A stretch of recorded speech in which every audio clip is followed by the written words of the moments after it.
Welcome to the Sober and Happy podcast, where we talk about all things recovery related, how to navigate the challenges that we'll face along the way on our journey towards our best lives, and how we could go from living a life of simply just being sober to a life where we're both sober and happy. If you've been in recovery for any amount of time, you likely have heard some version of the study to test a rat's reaction to drugs. The study was done in the 70s when they took a rat and placed him in a small enclosure where he had two bottles. One had water, the other was water laced with drugs such as morphine or cocaine. The rat would choose a laced water bottle and would repetitively drink from the drug-laced bottle until they all overdosed and died. The study has been cited for nearly 50 years to show the addictive powers of certain drugs and how people can become completely powerless against those addictive properties. However, simultaneously, the same scientists performed another experiment that had a shockingly different result, yet it is rarely talked about in the world of addiction and recovery. What did he find, and why should we be focusing on this less talked about experiment? That is exactly what we're going to talk about today. So buckle up.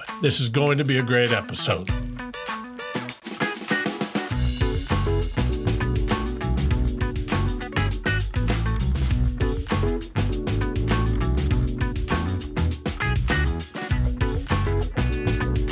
Welcome back. Before jumping back in, I wanted to let everyone know that I'm now posting daily content on both Facebook and Instagram. If you want to follow me, just search for the handle I am sober and happy.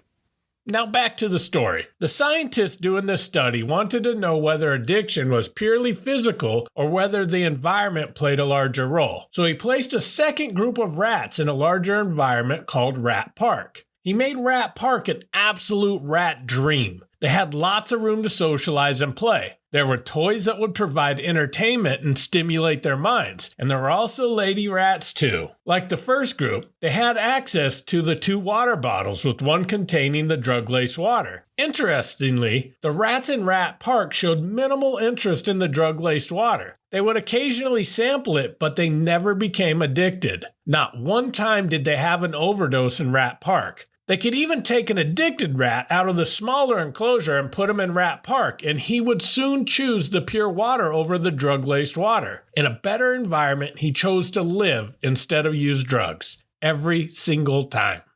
So based on this study, it appears that environment, socialization, access to stimulating activities, and living in a place that provides hope has a bigger hook than any addictive substance. But these are just rats, and we're talking about addiction in humans here. The scientists wondered if the same thing applied to humans.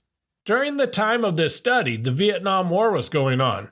Heroin abuse was so rampant among soldiers fighting there that Time magazine, after doing an investigative journal piece on it, said using heroin was as common as chewing gum among U.S. soldiers. After reading this, the country was scared that we would have an uncontrollable wave of heroin addiction in our country once the war was over. Surprisingly, though, when these soldiers returned home after the war, the majority of them did not continue their heroin use or develop long-term addiction. The soldiers' brains were not being hijacked by an addictive substance. They were placed in that first cage like those rats in the study, a place where they were removed from everything that gave their lives purpose and meaning. Somewhere that all hope was lost and it was just absolutely unbearable to exist in. And since they were trapped, just like the rats isolated in the cage, since they couldn't leave physically, they decided to check out mentally. So when they were presented with a bottle laced with drugs, they returned to it obsessively just like the rats.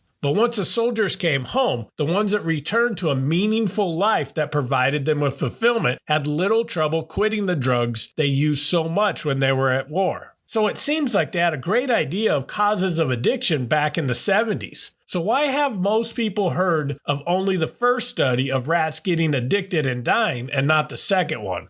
The first one is even used in anti-drug campaign commercials broadcast on TV in the 80s that told us once someone uses a highly addictive substance like cocaine, they were hooked forever. Yet there was no mention of the second study ever. I think this is because we decided to launch a war on drugs instead of a war on addiction. It is easier to blame the substance and call it a disease than to collectively look at ourselves and see that we have created environments, both in society and in the home, that breed and feed addiction. So how can we use this knowledge to treat our own addiction? The scientists concluded that if you exist in an environment like a rat cage where you feel alone, powerless, and purposeless, that you're going to be more prone to addiction.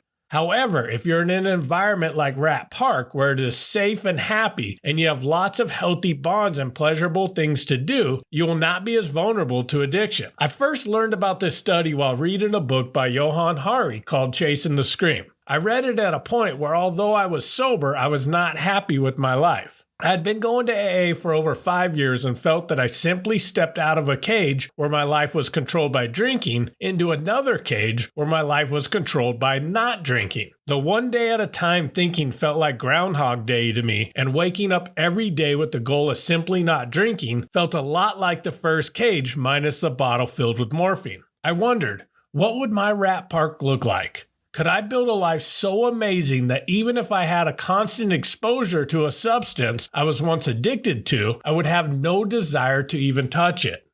The thought intrigued me so much that I decided to do an experiment on myself. I wasn't trapped in a small cage isolated away from the rest of the world, but I felt that way. So the first step was to identify all the things that made me feel trapped. I was living in a city I hated living in. It happened to be the city where I got sober in. I'd bought a house in this city, and my mom and several friends I have made in this city would be sad if I left. I loved the idea of moving back to Arizona. I loved Arizona and only left there because I burned my life down multiple times there and did what any grown man with addiction problems would do. I ran back home to mom. As much as I loved the idea of doing this, every time I would think about moving, I would be overcome by all kinds of negative emotions. Fear and guilt being the biggest ones. As I continued to think through everything I'd want in my own Rat Park, thoughts and emotions would always pull me back. You aren't smart enough to do that. You aren't brave enough to do that. Everybody will think you're an idiot. They will laugh at you. Who do you think you are to think you could do something like that?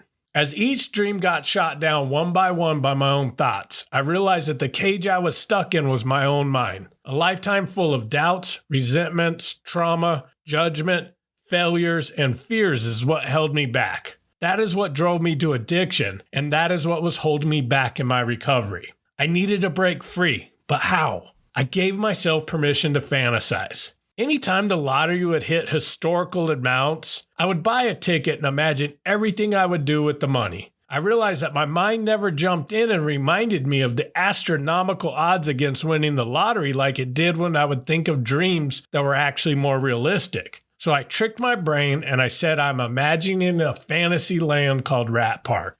I actually went to the store and got a big piece of poster board and colored markers. I drew the things that I dreamed of.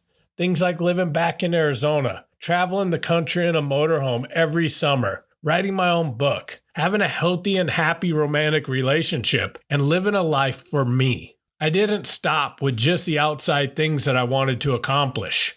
Earlier, when I started this exercise, I realized my cage that was keeping me from happiness actually had nothing to do with the lack of material items or accomplishments. It was my mind holding me back. I listed the qualities and characteristics I desired to have. Not only ones that I knew I needed to accomplish my dreams, but also ones that I knew would make daily life more enjoyable and would create the man I would want to be. Someone I could be proud of becoming. So I grabbed the pen to start to write these characteristics out, and after a few, I got writer's block. The thing is, when you spend a lifetime pointing out all the negative characteristics within yourself, it is hard imagining becoming anything else. I could write words like courageous or ambitious on a piece of paper, but when I tried to imagine myself having that characteristic, my mind went completely blank. So much so that even after coming up with new words after writing a few became a challenge. Then I realized that I have no problem coming up with everything I didn't like about myself, so I began writing them out. Things like insecure, unconfident, undisciplined, lazy, depressed, anxious, full of fear, resentful, hurt, angry, doubtful, and negative. The list was long and surprisingly easy to write. So why did I decide to write out all the negative things I thought about myself? We hate the things about ourselves we wish we could change. I couldn't come up with positive traits I wanted to have off the top of my head. So instead, I used what was easy to do at the time to kickstart the process. As I went down the list, I wrote the opposite quality of each thing I didn't like about myself next to the negative trait. Secure, confident, disciplined, ambitious, happy, relaxed, brave, forgiving, healed, stoic, certain, and positive. As I write those opposites, I realize that we often hate the qualities that we think are holding us back from being who we want to be. By writing the opposite of everything I hated about myself, I wrote the things that could make it possible to actually love myself. I also realized that those characteristics were exactly who I needed to be to not only create the concept of my own rat park, but to also start building it. So looking at that list of characteristics, I asked myself, what kind of place would someone who possessed all those characteristics design? I picked up my markers and I started drawing again. And as amazing as the original design was, I realized that I was selling myself short because the negative thinking was blocking me from my biggest dreams. Something changed inside me that day by just allowing myself to dream and imagining a life beyond addiction, both active addiction and thinking I needed to battle daily to stay sober. The real magic comes once you start building and living in that park, though, and that is what I'm going to dive into next week. Thank you so much for listening, and I'm hoping you are enjoying my podcast. If you are finding it impactful, all I ask is that you please share it so it can impact others. New episodes come out each Friday, so I look forward to connecting with you next week. And as always, thank you so much for listening. Keep living sober and happy.